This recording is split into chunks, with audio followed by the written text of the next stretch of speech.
Hi viewers, welcome to our channel. ప్రస్తుతం మనతో పాటు ఇమ్మంది రామారావు గారు, సీనియర్ జర్నలిస్ట్ ఉన్నారు. వారితో ఒకసారి మాట్లాడదాం. సార్ నమస్కారం. సార్ నమస్తే బాబు. సార్, నాగ చైతన్య గారు అండ్ శోభిత గారు వీళ్ళ ఎంగేజ్మెంట్ ఇప్పుడు ఇండస్ట్రీలోనే ఒక హాట్ టాపిక్గా మారడం మనం చూస్తున్నాం సార్. అయితే చాలా చర్చలు కూడా జరుగుతున్నాయి.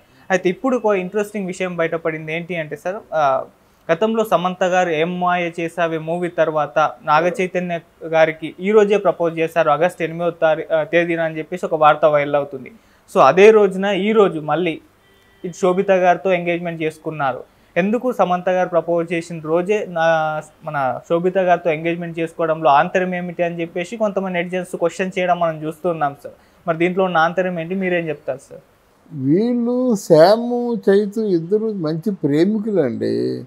ఏంటంటే వీళ్ళ మనోభావాలు ఏముంటాయంటే, నీకు ఏ రోజైతే నేను ప్రపోజ్ చేశానో ఆ రోజే ఎంగేజ్మెంట్ చేసుకుంటున్నాను చూడు అన్న విధంగా ఈయన ఎంగేజ్మెంట్ చేసుకుంటున్నాడు. అక్కడి నుంచిగా మన కౌంటర్ రాలేదు కదా. కౌంటర్ వస్తే నేను సమాధానం చెప్తా. రెండవది ఏంటంటే, వీళ్ళిద్దరూ అసలు ఇద్దరి మధ్య ఏం జరిగిందంటే స్వీట్ నథింగ్స్. ఇద్దరి మధ్య ఏం జరిగిందంటే అది ప్రేక్షకుడు తెలియాలి. స్వీట్ నథింగ్స్ మాట. ఇద్దరు చాలా అన్యోన్యంగా ఉన్నారు, చాలా క్యూట్గా ఉన్నారు. వాళ్ళు ఇద్దరిని ఇండస్ట్రీ అంతా ఆదరించింది. కానీ చిలికి గాలివాన అయిపోయి మనం విడిపోతున్నాం అంటే విడిపోతున్నాం అనుకున్నారు. ఎందుకు విడిపోతున్నారో వాళ్ళకి తెలియదు. తర్వాత ఏం చేశారంటే, ఇక ఈ సమంతకి ఏదో ఫోను ట్యాపింగ్ కేసులో ఆవిడ ఇరుక్కుందని, కేటీఆర్ ఇరుక్కున్నాడని, బ్రాండ్ అంబాసిడర్గా ఉన్నప్పుడే ఆవిడ ఏదో హద్దులు దాటిందని, తర్వాత ఏమో ఒక సిరీస్ తమిళ సిరీసు హిందీ సిరీసు అదే కదా దాంట్లో యాక్ట్ చేస్తుండగానే సమంత తాలూకు డ్రెస్సు చాలా దారుణంగా ఉంది. అంతా అది మన కుటుంబం తాలూకు పరువు ప్రతిష్టలకు తగినట్టుగా లేదని నా వాపోవడం, that is my business, none of your business అని ఆవిడ చెప్పడం, ఇలాంటి తీరా ఇందులో చెప్పిన దానిలో ఏమన్నా తప్పు ఉందంటే తప్పులేదు. వాళ్ళు ఏదో ప్రేమికులు ఎప్పుడు అల్లరిగా చిల్లరగా కొట్టుకుంటున్నట్టుగా వాళ్ళు ఈ ఏజ్ తగ్గట్టుగా ఈ తరానికి తగ్గట్టుగా ఉన్నట్టు అనిపించింది. కానీ అతను ఒక మయోసైటిస్ ఏదో వ్యాధి రావడం, ఆ వ్యాధి బాగు చేయించుకోవడం, తర్వాత దానికోసం ఈయన కూడా హాస్పిటల్కి వెళ్ళడం, పలకరించడం జరిగింది. తర్వాత వీరిద్దరూ కలిసిపోతున్నారని తరుణంలో సమంత వాళ్ళ నాన్న చైతు వాళ్ళ నాన్న కూడా కలుసుకున్నారు, మాట్లాడుకున్నారు, మళ్ళీ కలుసుకుంటారు అనుకున్నారు. అంతవరకు వచ్చింది. మరి ఈలోగా శోభిత ధూళిపాళ్లకు ఎలాగా తనను డైవర్ట్ చేసిందో దాన్ని డైవర్ట్ చేయడం అవుతుంది. డైవర్ట్ చేయకపోతే సమంతతో విడాకులైనటువంటి రెండో రోజు మూడో రోజు చేసుకునేవాడు ఎవరో ఒకరండి. అంటే ఆ పాటి వాళ్ళు దొరకపోరు. కానీ ఇప్పుడు ఈ ధూళిపాల శోభితని ఎవరు ఎక్స్పెక్ట్ చేయలేదు, వాళ్ళు పెళ్లి చేసుకుంటారనమాట. అందువల్ల ఈ పెళ్ళి ఎలా జరుగుతుంది, ఎందువల్ల ఇంత ఎమర్జెన్సీగా నిశ్చితార్థం పెట్టుకున్నారు అన్నది మరి చూడాలి, వేచి చూడాలన్నమాట. సార్ దీని వెనకంటే ఏమన్నా స్టార్ట్స్ ఉందంటారా సార్? ఆగస్ట్ 8వ తేదీనే ఎంగేజ్మెంట్ చేసుకోవడం అనేది, అంటే అప్పటి సమంత గారు ప్రపోజ్ చేసిన రోజు అని అంటున్నారు కదా, మరి దానికి దీనికి ఏమైనా లింక్ ఉందంటారు సార్? లింక్ లేదండి. యాక్సిడెంటల్గా ఇప్పుడు నిశ్చార్థం అలాంటి వ్యక్తి ఎందుకు నిశ్చార్థం డేటు టాటూ వేయించుకున్నాడు కదా. ఎంతమంది తీసేయమన్నా తీసేయలేదు కదా. మరి ఆ టాటూ ఇంతకాలం ఎందుకు వేయించుకున్నట్టు అని అడుగుతారు. ఈ డేటు మర్చిపోయినట్టయితే ఈ డేట్నే మళ్ళీ ఎంగేజ్మెంట్ పెట్టుకో కదా. ఆ డేట్ని మర్చిపోలేదు అంటే ఇది గుండెల్లో గాయం, అదే మాయని గాయం కాబట్టి అదే డేట్కి మళ్ళీ నిశ్చితార్థం చేసుకున్నాడు. పోనీ ఎవరైనా సమంతని మరిపింపజేసే ఆ పర్సనాలిటీ ఉన్న అమ్మాయిని చేసుకున్నాడా? అది లేదు. ఆస్తి లేదు, పేరు లేదు, ప్రతిష్ట లేదు, ఏమీ లేదు. అక్కినేని గారు వారి ఇంట తగిన అమ్మాయి అంటే అది లేదు.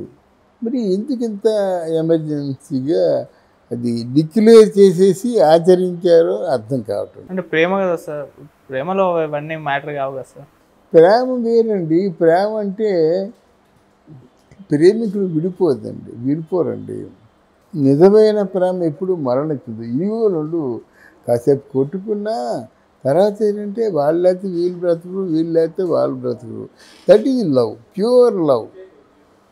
కానీ ఇది అలా కాదు కదా, దిస్ ఓన్ ఎమోషన్, లస్ట్ ఒక మాటలో చెప్పాలంటే ఆ ఎమోషన్స్ ఇలాగే ఉంటాయి. లవ్ వేరు, ఎమోషన్ వేరు. అందుకే మన పెద్దలు వాళ్ళు ఊరకనే పెట్టలేదు కదండి. అటు 7 తరాలు ఇటు 7 తరాలు చూసి పిల్లల్ని చేసుకోవాలనేటువంటి ఒక నియమం చిన్న విషయం కాదు. వీళ్ళకంటే ఓన్లీ ఎమోషన్ అన్నమాట. వీఆర్ లైక్ మై డాడ్, అంతే, let us go for fun, అయిపోయింది, let us marry each other.